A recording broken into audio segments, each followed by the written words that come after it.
Hello everyone, and welcome back to the Fluctus Channel.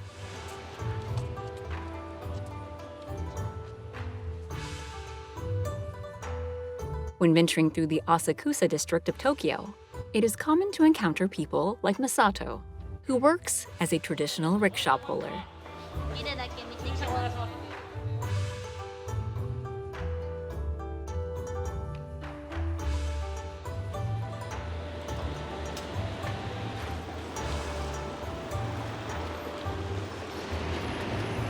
Thanks to tourism, she and many others have helped revive this profession that has existed since 1870.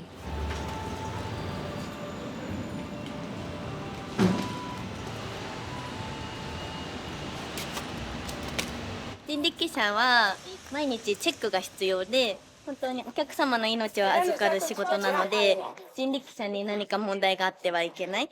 なので朝と夜に必ずチェックしてます。あとは日中走ってる間も何か異変を感じたら、例えばちょっと変な音がするなとか、動き方があまり良くないなとか、あとは人力車に下になんていうんだ、段差を作ってる木のこういう段差がグラグラしないかなとか、なんか全部チェックして進んでます。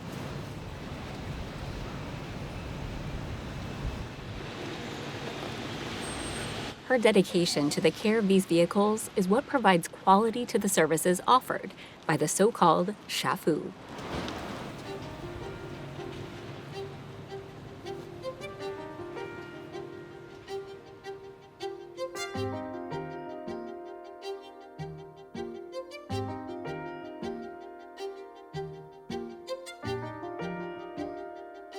She is responsible for checking the condition of the large wheels, designed to allow her to maneuver and make turns easily.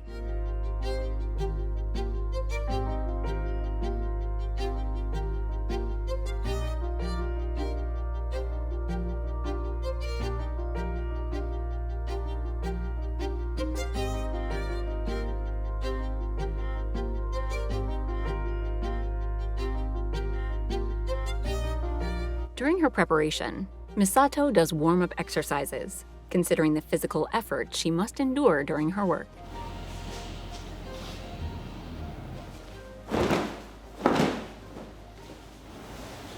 For this reason, the design of her short kimono-style jacket and jacatabi shoes allow her to move freely while pulling the cart.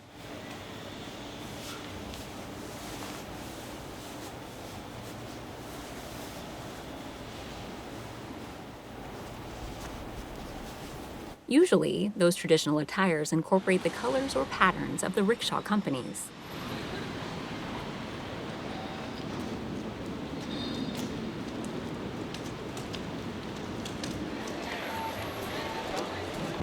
Once Misato finishes preparing her equipment, she prepares to travel to the Asakusa area to offer her services to tourists.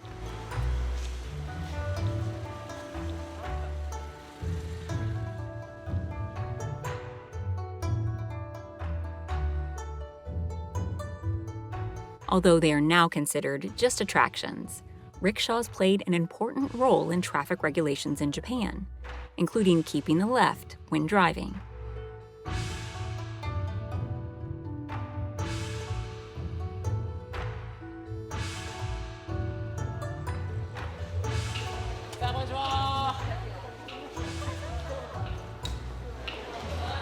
These are the curiosities that Masato and other shafu share with their clients when touring around the historic district.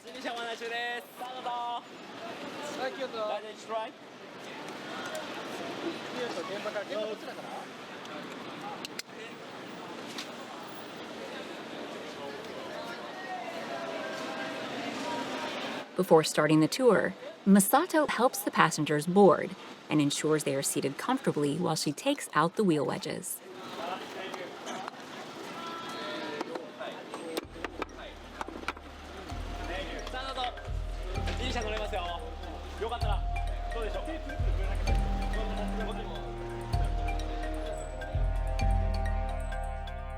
Thanks to the elevated seating position of the rickshaw, passengers have a clear view of the tourist attractions of Asakusa.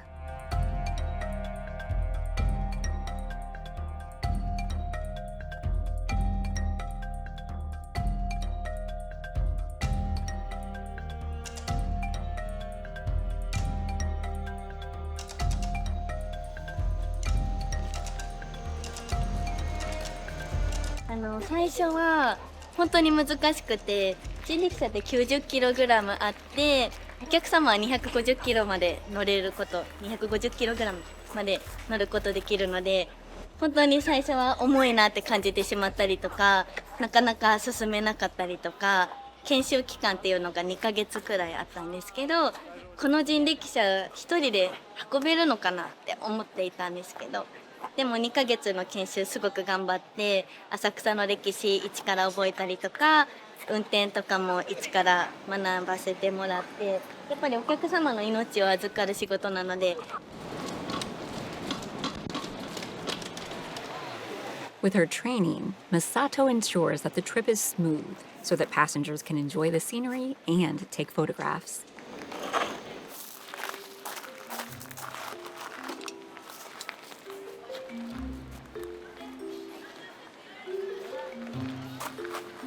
Her kindness and smile highlight her dedication to this tradition.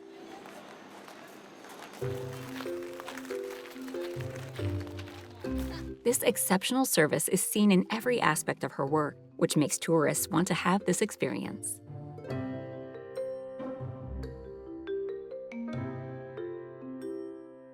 At the end of her day, Masato returns to the warehouse, where many other shafu keep their rickshaw, but not before cleaning and checking the condition of her cart in case she needs to fix something.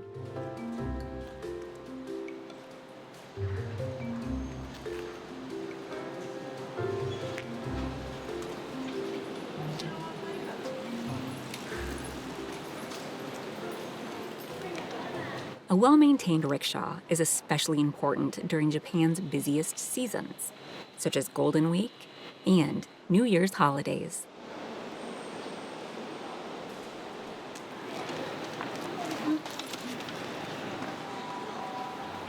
The sense of responsibility that people like Masato have towards their profession allows these companies to ensure the well-being of their clients.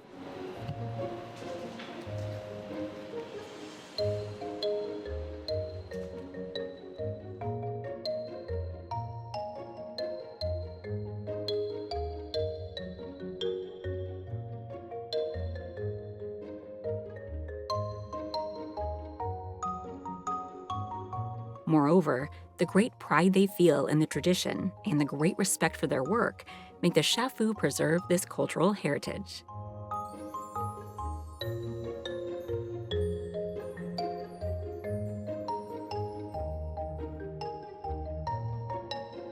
Just like Masato in Japan, other people keep traditional means of transportation alive, including in places like the Yangtze River in China.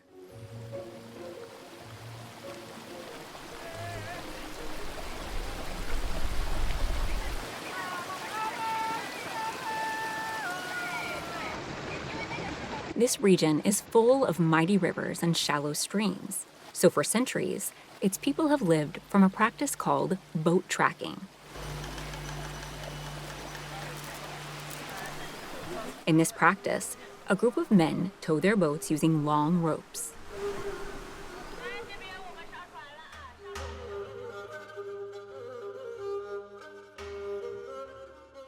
Although this practice has been reduced to a few streams, such as the Xinyang, it has attracted the attention of tourists who want to see this tradition.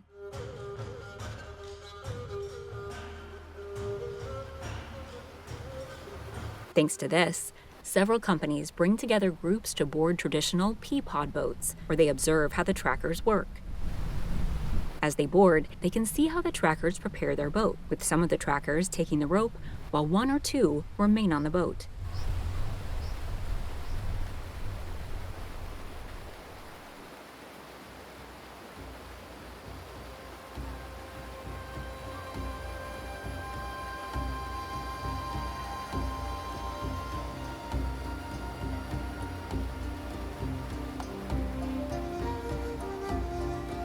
When the journey begins, those trackers in the boat use long bamboo poles to steer and propel it, keeping up with the speed of the trackers on land.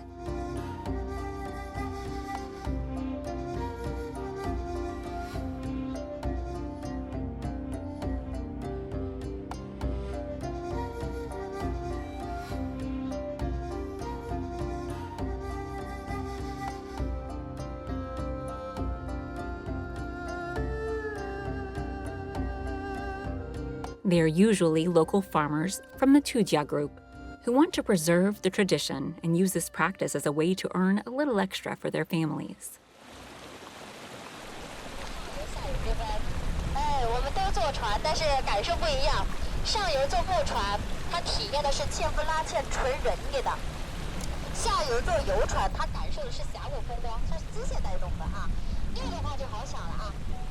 During the tour, the local guide explains the local ethnic traditions, which are complemented by the songs that the trackers make while they push.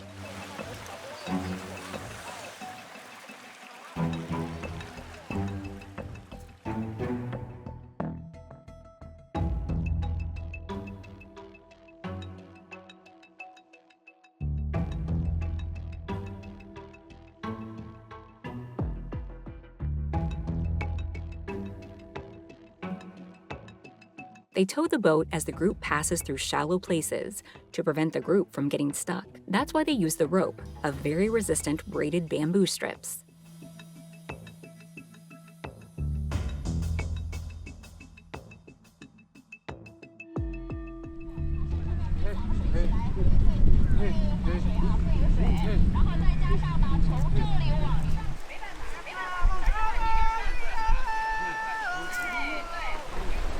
This is explained by the tour guides to the group on the boat, who can also listen to stories told by the trackers themselves.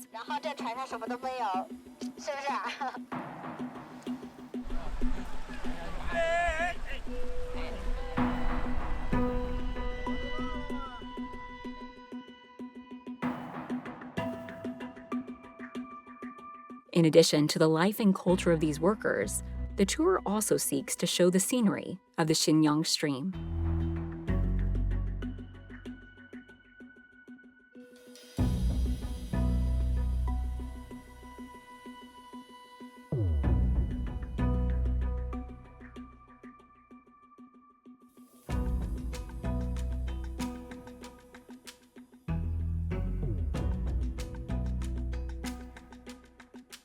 The steep rocks that the trackers cross also show the remains of the ancient Chinese civilization, with ancient temples and hanging coffins that date back 2,000 years.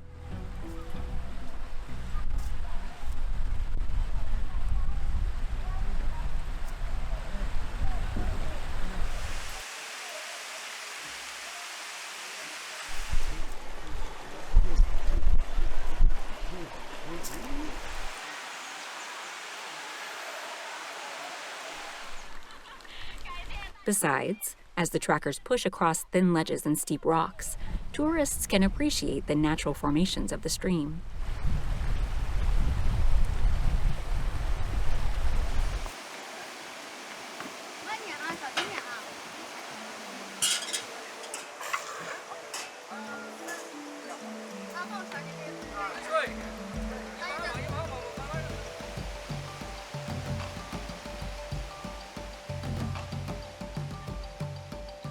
When making their journey, the boats return along the same river following the current to the port.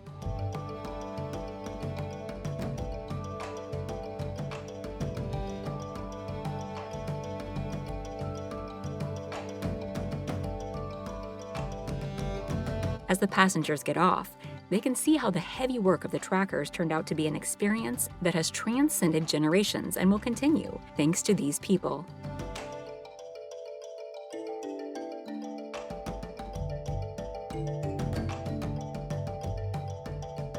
This shows how traditional methods of moving boats have been maintained.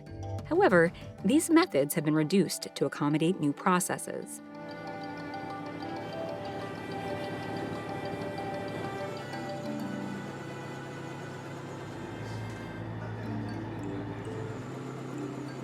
Such manual practices have been almost entirely replaced by technologies, such as diesel-powered tugboats, which are essential in all ports worldwide.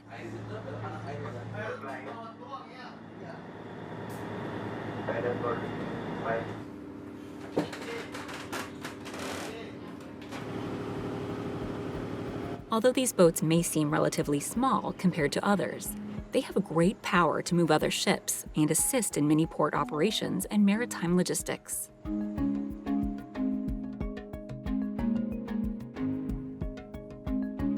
One of the most common tasks of these ships is the transfer of ships between ports. In this case, the crew uses heavy-duty ropes or cables with towing winches to resist the forces while moving the barges.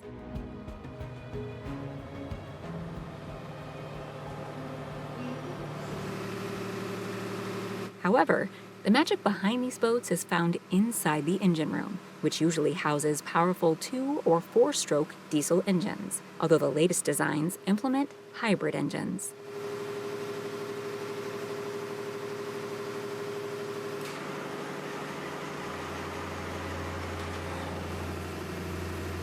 In this location, the engineer or mechanic spends most of his time performing routine maintenance, changing fluids, and even replacing parts if necessary.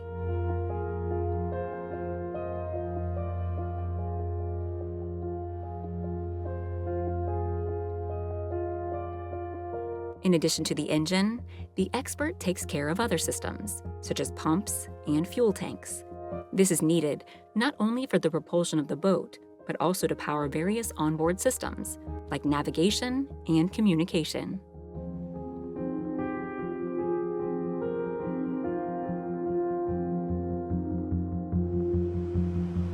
Having the engine systems in order allows the boat to respond well during its activities, so the crew is sure that the barge can be towed correctly.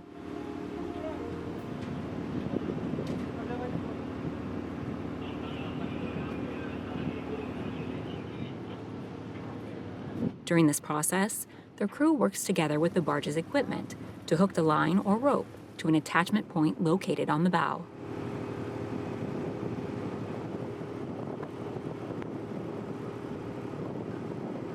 These processes are managed from the bridge, where the captain controls the propulsion of the tugboat while communicating with the crew as they prepare the mooring lines.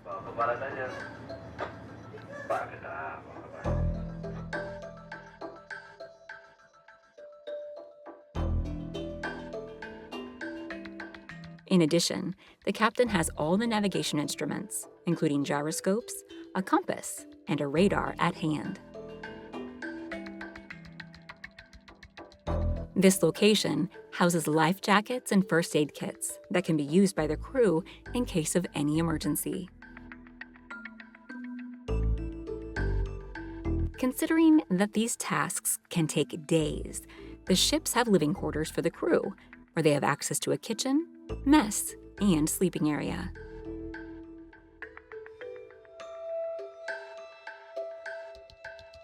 Although small, each cabin is cozy and contains everything needed to sleep peacefully, including basic emergency equipment.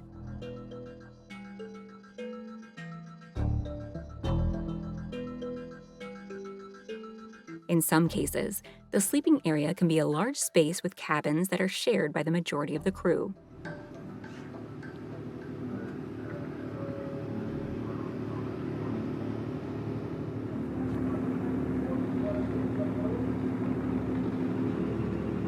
On deck, the crew has the main instruments for towing other vessels on hand, which are constantly maintained by the crew to keep incident-free operations.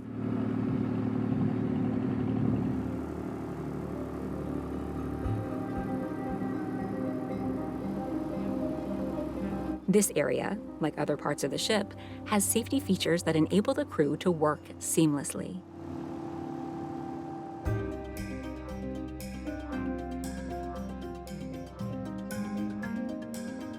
These features and the work of their crew demonstrate the versatility and usefulness of tugboats in ports and open waters.